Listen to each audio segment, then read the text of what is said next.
Hello बच्चों, आज हम अपना हिंदी में जो टॉपिक करने वाले हैं वो है सर्वनाम। इसे इंग्लिश में प्रोनाउन कहते हैं, जो कि हम ऑलरेडी कर चुके हैं।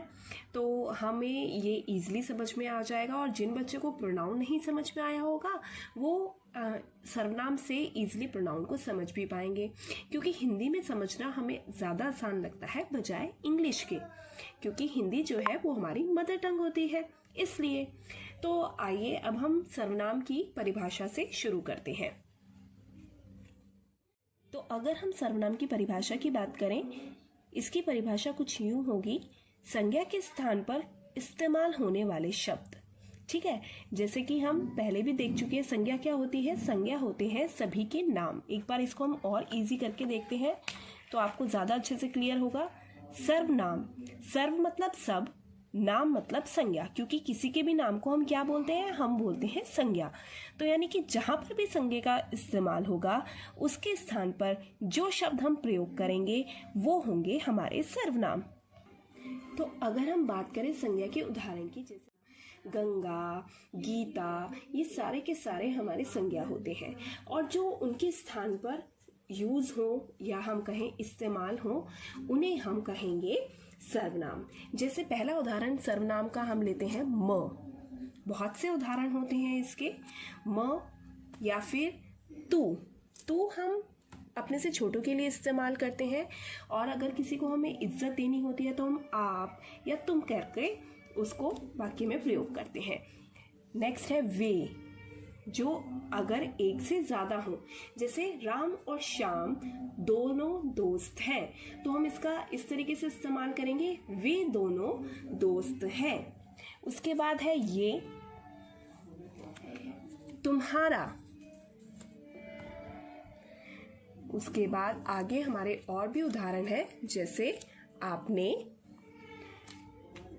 किसने,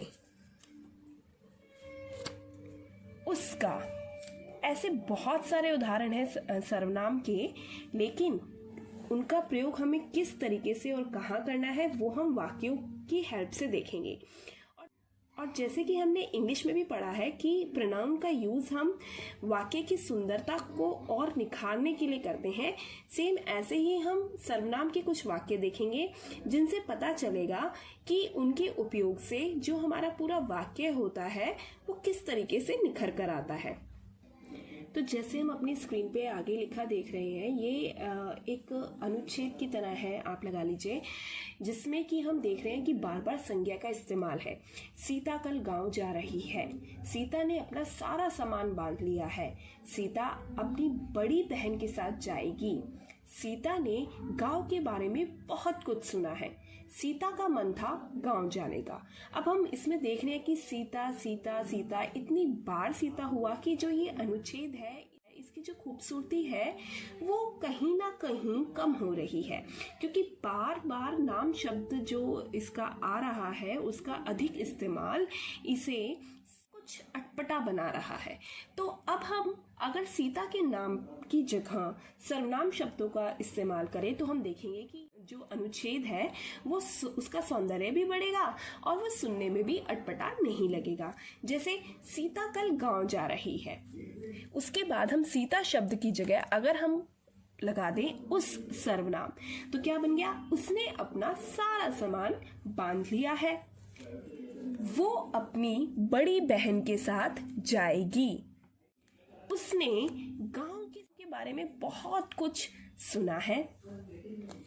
उसका मन था गांव जाने का। हमने देखा कि इसमें सर्वनाम शब्द इस्तेमाल हुए जो कि आपको हाईलाइटेड दिख रहे हैं। तो इससे क्या हो रहा है कि जो अनुच्छेद है उसका सौंदर्य बरकरार है, हमें ये पढ़ने में भी अटपटा नहीं लग रहा है।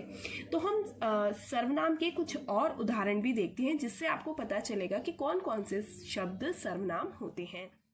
ये है हमारे सर्वनाम के कुछ और उदाहरण जो कि आपको पता होना चाहिए, ताकि आपको जब वर्कशीट दी जाए और उसमें से आपको सर्वनाम शब्द छांटने हो तो आप इजीली कर सकें। तो यहाँ पर हमने अपना सर्वनाम जो टॉपिक है हमारा कंप्लीट कर लिया है। अब आपको इसकी जो वर्कशीट करनी है उसमें आपने सबसे पहले आपको ये प्रश्न करना है जिसमें आपको सर्वनाम की परिभाषा और उसके उदाहरण लिखने हैं। उसके बाद आपको सर्वनाम शब्दों का उचित प्रयोग करना है, यानी कि ब्रैकेट में आप देख रहे हो आपको 2 सर्वनाम शब्द देने हैं। वाक्य को पढ़ के आपको बताना है कि कौन सा उचित सर्वनाम यहाँ पर आएगा। इसमें पहला आपकी हेल्प के लिए मैंने करा हुआ है। इसके बाद जो लास्ट क्वेश्चन होगा आपका वो है सर्वनाम शब्दों का प्रयोग, यानी कि ये पूरा पैसेज आपको दिया हुआ है, ये गद्यांश आपको दिया हुआ है जिसमें आपको सर्वनाम शब्द जहाँ जहाँ पर इस्तेमाल हो रखे हैं उन पर आपको सर्कल करना है। तो इसके लिए आपको पहले ही अपनी कॉपी में लिखना होगा और फिर आप उस पर अलग कलर से, जैसे अगर मान लो आप ब्लू कलर से लिख रहे हो तो आप ब्लैक कलर से सर्कल लगा सकते हो, या आपके पास किसी और कलर का स्केच पेन है तो आप उसका प्रयोग कर सकते हो। तो ये हमारा पूरा कंप्लीट हो गया टॉपिक विद वर्कशीट। इसे आप ध्यान से समझेंगे और अपनी कॉपी में करेंगे।